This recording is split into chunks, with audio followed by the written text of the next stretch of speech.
أعوذ بالله من الشيطان الرجيم. بسم الله الرحمن الرحيم. قل يا أهل الكتاب لا تغلوا في دينكم غير الحق ولا تتبعوا أهواء قوم قد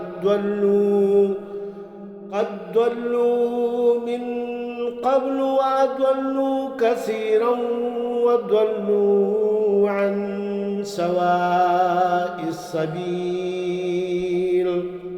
آپ ان سے کہیے اے اہل کتاب اپنے دین میں ناحق غلو نہ کرو اور ان لوگوں کے پیچھے نہ چلو جو پہلے ہی گمراہ ہیں اور بہت لوگوں کو گمراہ کر چکے ہیں اور سیدھی راہ سے بھٹک چکے ہیں.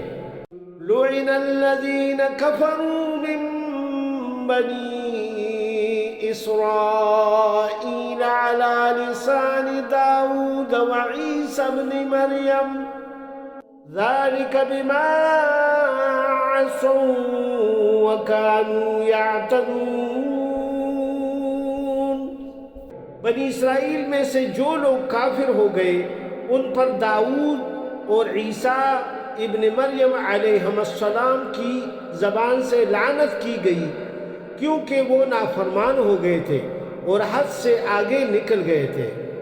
كانوا لا يتناهون عن منكر فعلوه لبئس ما كانوا يفعلون.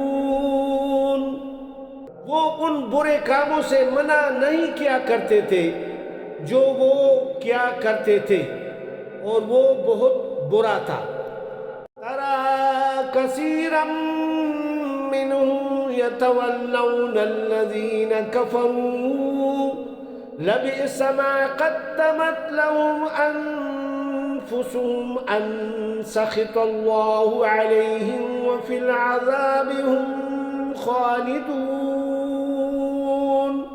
ان میں اکثر کو آپ دیکھیں گے کہ وہ کافروں سے دوستی لگاتے ہیں. جو اعمال وہ اپنے لیے آگے بھیج رہے ہیں بہت برے ہیں کہ ان سے اللہ بھی ان پر ناراض ہو گیا اور خود بھی ہمیشہ عذاب میں رہیں گے. وَلَوْ كَانُوا يُؤْمِنُونَ بِاللَّهِ وَالنَّبِيِّ وَمَا أُنزِلَ إِلَيْهِ مَا اتَّخَذُوهُمْ أَوْلِيَاءَ وَلَكِنَّ كَثِيرًا مِّنْهُمْ فَاسِقُونَ. اگر وہ اللہ پر، نبی پر اور جو کچھ اس کی طرف سے نازل کیا گیا ہے اس پر ایمان لاتے تو کافروں کو دوست نہ بناتے، لیکن ان میں سے اکثر تو ہیں ہی نافرمان.